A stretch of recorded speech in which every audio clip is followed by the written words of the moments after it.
Λοιπόν, ξέρεις τι, αποφάσισα να γράψω μία παιδική ιστορία. Μια φορά και ένα καιρό, το κοριτσάκι αποφάσισε να αγοράσει λίγο κρασί για τη γιαγιά του. Τι γράφεις εκεί? Κρασί. Πάει η κοπέλα στη γιαγιά της κρασί. Δεν είναι πολιτικά όρθος. Γράψε mineral water, ότι πάει ένα μεταλλικό νερό στη γιαγιά της. Μεταλλικό νερό. Τι θα πήγαινε, παιδί μου, το παιδί? Μεταλλικό νερό στη γιαγιά του να πιει? Έλα, τι να πω. Καλά, ας μην γράψω παιδική ιστορία. Θα γράψω μία ιστορία για τα κοινωνικά προβλήματα. Οι άστεγοι... Άστεγοι! Καλά, πού ζεις? Λοιπόν, γράψε αυτό που θα σου πω. Γράψε κάτοικοι εξωτερικού αστικού χώρου. Ναι, αυτό είναι σωστό. Πώς το πες? Εξωτερική κάτοικοι εξωτερικού χώρου. Τι είναι αυτά που λες? Πολιτική ορθότητα. Ακολούθησε παρακαλώ τις επιταγές της εποχής. Ομονιέ.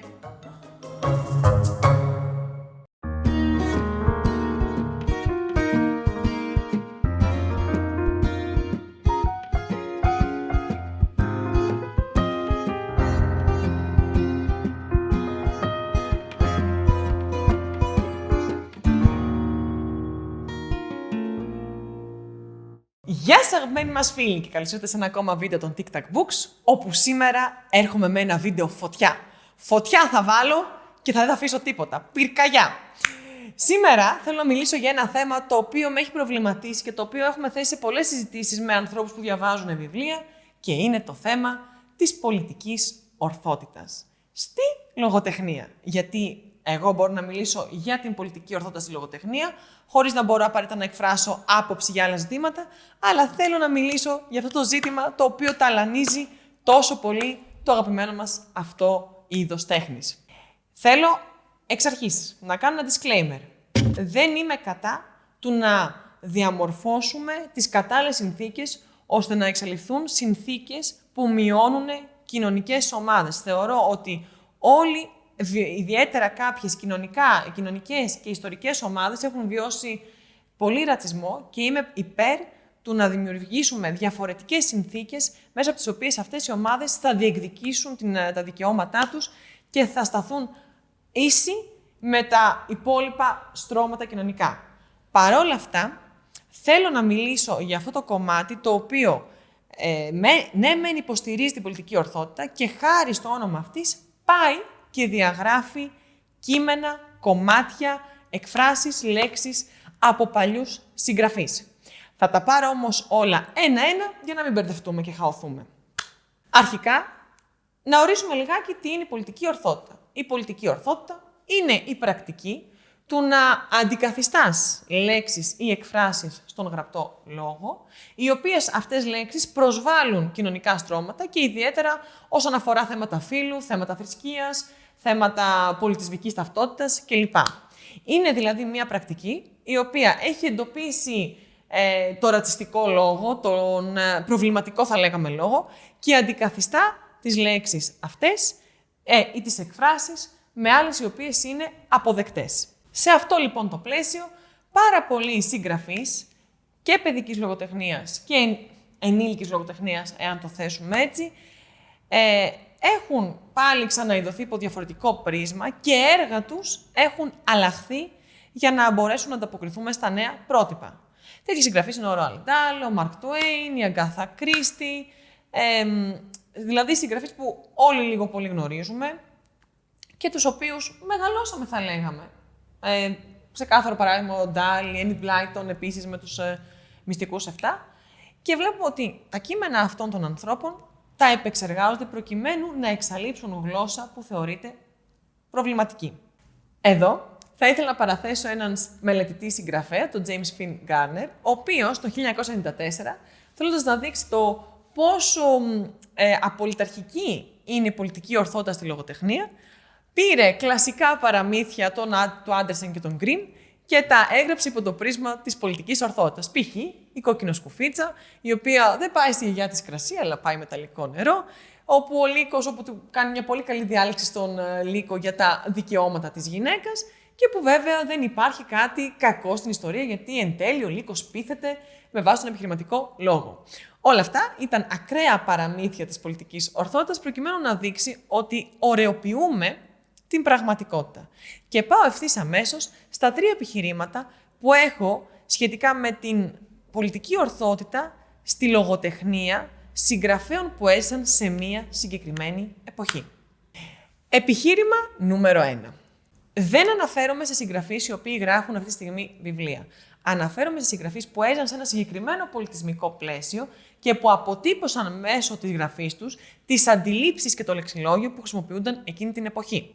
Όταν λοιπόν τίθεται η πολιτική ορθότητα μέσα σε αυτούς τους συγγραφείς και διαγράφονται εκφράσεις και λέξεις που αφορούν το πώς ο ένας άνθρωπος αποκαλούσε έναν άλλον άνθρωπο, όχι μόνο αποσιωπούμε τον προσβλητικό τρόπο με τον οποίο κάποια πολιτισμικά στρώματα, κάποιες κοινωνικές ομάδες δέχονταν τον ρατσισμό, αλλά αποσιωπούμε και ολόκληρη την ιστορία.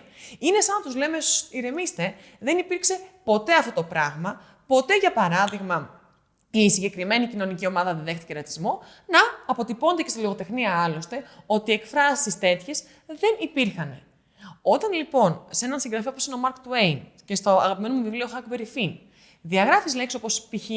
όπως αποκαλεί ο Huckleberry Finn το σύντροφό του νέγρος και το βάζεις με άλλες εκφράσεις, ουσιαστικά αποσιωπείς το γεγονός ότι η συγκεκριμένη ομάδα αφροαμερικάνικης καταγωγής δεν δεχόταν ρατσισμό, το αποσιωπίζω ότι δεχόταν ρατσισμό και ότι ήταν ένα κομμάτι με ίσα δικαιώματα με άλλα κοινωνικά στρώματα. Άρα είναι σαν να διαγράφεις και να ξαναγράφεις μία ιστορία η οποία ήταν μέσα στο αίμα, μέσα στη σκλαβιά, μέσα στα βάσανα και μέσα στην εκμετάλλευση του ανθρώπινου πόνου. Επιχείρημα νούμερο 2. Αυτό το επιχείρημα πάει για την παιδική λογοτεχνία. Όταν παίρνεις παιδικούς συγγραφείς και διαγράφεις λέξεις οι οποίες ναι, είναι προσβλητικές, π.χ. χοντρός, π.χ. άσχημος, και τις κάνεις λίγο πιο ωρεοποιημένες, είναι σαν να διαμορφώνεις την εικόνα ενός καλού παιδιού το οποίο ακολουθεί τα πρότυπα της κοινωνίας. Όταν δηλαδή εσύ πας στους πρωταγωνιστές της ιστορίας και διαγράφεις εκφράσεις με τις οποίες βλέπουμε ότι τα παιδιά χρησιμοποιούν καλός ή κακός, είναι σαν να διαμορφώνεις την εικόνα του καλού και ηθικού παιδιού, το οποίο μιλάει πάντα με έναν όμορφο τρόπο και δεν δέχεται ποτέ επίπληξη γιατί μπορεί να σταθεί σωστά κοινωνικά.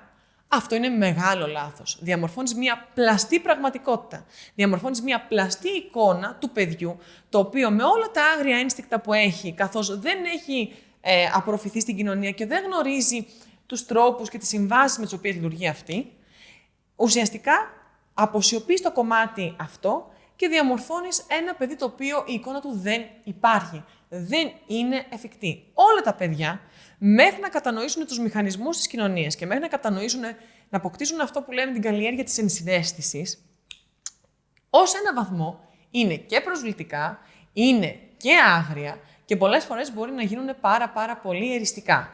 Άρα, όταν εσύ παρεμβαίνεις στο κείμενο ενός συγγραφέα, ο οποίος χρησιμοποιεί αυτό το περίεργο χιούμορ των παιδιών, το οποίο αυτά βρίσκουν σαν αστείο και γελάνε, και το αποσιωπείς αυτό, είναι σαν να διαμορφώνεις μια ψεύτικη εικόνα για το τι είναι παιδική ηλικία και το τι ρόλο έχει ο ενήλικας πάνω σε αυτό το παιδί.